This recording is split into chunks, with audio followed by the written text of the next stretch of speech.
सजनी हो सजनी हो सजनी, पियावा गइल कलकत्तवा सजनी, पियावा गइल कलकत्तवा सजनी। सजनी हो सजनी हो सजनी, सजनी हो सजनी हो सजनी, पियावा गइल कलकत्तवा सजनी, पियावा गइल कलकत्तवा सजनी। तूर दिहल पाति पतिन नातवा सजनी, तूर दिहल पाति पतिन नातवा सजनी, पियावा गइल कलकत्तवा सजनी, पियावा गइल कलकत्तवा सजनी।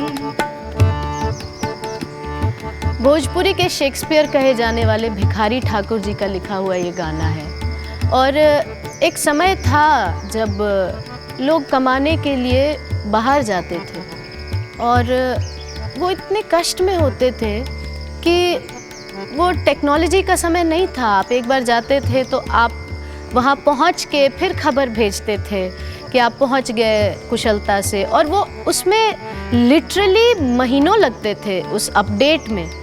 और उसके बाद जो औरत है, जो बीवी है यहाँ पर, वो अपने पति के मैसेज के इंतज़ार में बैठी रहती है और उसको ऐसा लगता है कि वो शायद हमसे नाता रिश्ता तोड़ के चले गए, इसलिए कुछ खबर नहीं आ रहा है। लेकिन वो औरत जो बाहर की दुनिया कभी देखी ही नहीं है, उसको ये समझ ही नहीं आ सकता है कि वो आदमी भी कितना स्ट्रगल कर रहा होगा शायद। तो वो इस गाने में ये कह रही है अपनी दोस्त को, अपनी सखी को, पिया गइले कलकत्तवा सजनी। वो कलकत्ता चले गए। लोग कलकत्ता जाते थे, पूरब की तरफ जाते थे, क्योंकि कलकत्ता के रास्ते आप जहाज़ पकड़ के बाहर भी जा सकते हैं। और उस समय if you know about the east India company agreement with the countries जहाँ पर उनको वर्कर्स की ज़रूरत थी, वहाँ से भी लोग कलकत्ता से वहाँ के लिए भी निकलते थे। और कलकत्ता क्योंकि बड़ा शहर था तो कमाने भी जाते थे लोग वहाँ पर। तो इस औरत को ये लग रहा है कि पियावा गइले कलकत्तवा सजनी, तूर दिहले पति पतिन नतवा। पति पत्नी का नाता तोड़ के चले गए, क्योंकि उसको कोई अपडेट ही नहीं है कि उनके पति कहाँ गए हैं, कैसे गए हैं, कैसे रहते होंगे। लेकिन एक बीवी का मन देखिए, वो कितनी चिंतित है कि मेरे पति इतनी दूर गए हैं। तो वो आगे देखिए क्या कहती है।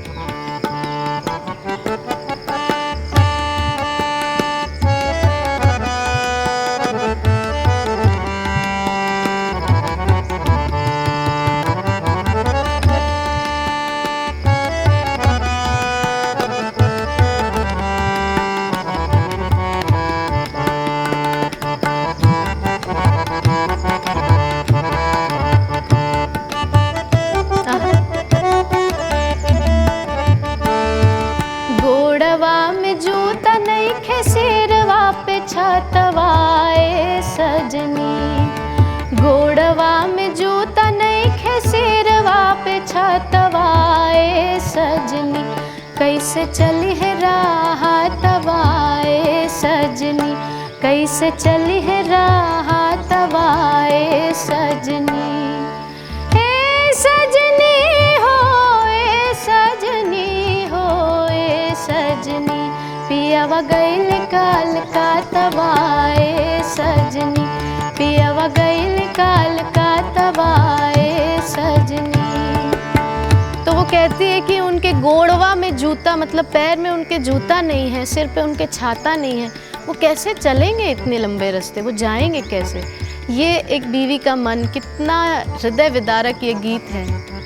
और भिखारी ठाकुर जी इन चीज़ों को, इन सटल एस्पेक्ट्स को इतने सुंदरता से कवर करते हैं। आई वंडर कि कोई मर्द इतने अच्छे से एक औरत के दिल को समझता होगा शायद ही।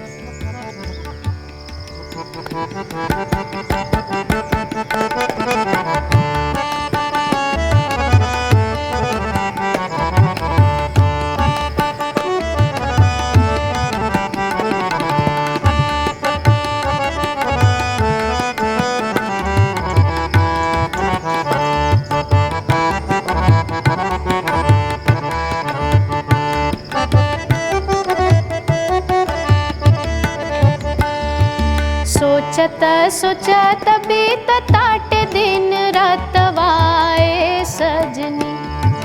सोचत सोचत बीततात दिन रातवाए सजनी।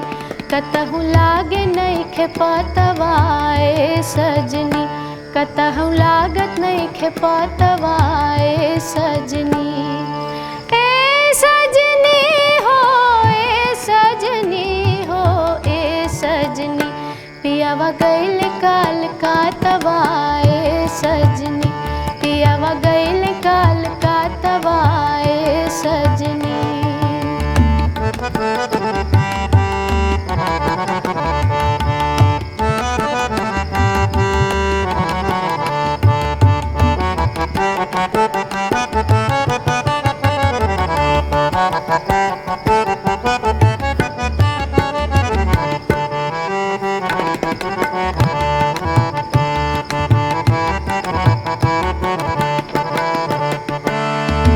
लिखत भिखारी खोज कर बही खतवाए सजनी।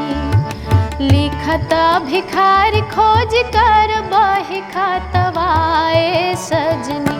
प्यारी सुंदरी के बातवाए सजनी। प्यारी सुंदरी के बातवाए सजनी। ए सजनी हो ए सजनी हो ए सजनी। ए सजनी हो ए सजनी हो ए सजनी। पियावा गइल काल कातवाए सजनी। पियावा गइल काल कातवाए सजनी।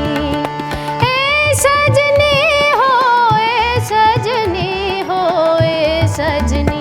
पियावा गइल काल कातवाए सजनी।